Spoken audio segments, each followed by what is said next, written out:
I know that a lot of people do the comparison between the ordinary as well as minimalist, and certainly the packaging does have a lot of relatability in that sense, and they don't do the marketing fluff either.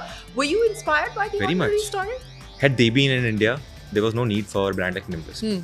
Look at this brand; they're doing some really good work. They are very transparent. They're honest. There's a lot of effectiveness in terms of studies and all that they share. Right?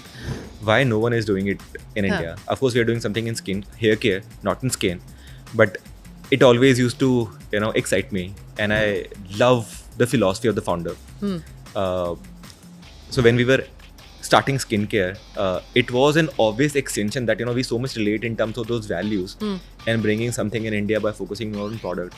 I was like, a fan for the brand itself.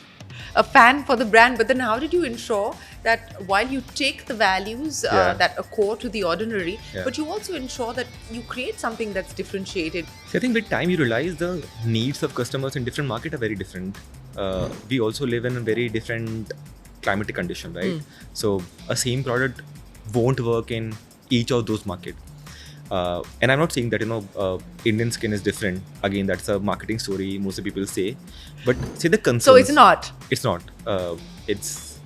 But we're more prone to things like hyperpigmentation and so on and so forth. I think your concerns would be different. See, Yeah. if I talk about say aging, right? Someone in India age in the same manner, they need the same product, and say product like retinol will work in the same manner. What is the difference, by the way?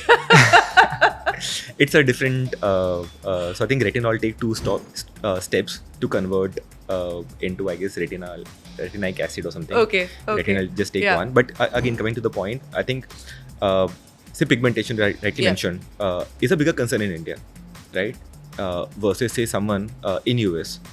And being in this market, we know we have to be far more deeper into such categories. So today we have like 3 products for pigmentation, while most of the US companies will have maybe 1.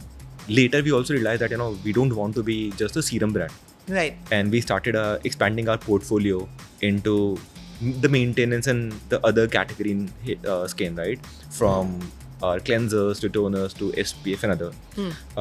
Now we are into even scalp and hair care, and recently launched even a baby care. So while the initial similarities are more about the values and few product, then you have to figure out your own story, your own journey. Unless and until you feel that my product are better and I'm able to solve the customer's requirement better, you can't compete. Some part of work started then, and then of course with expansion, it also put us in a space where we know that we are a more holistic skincare or hair care solution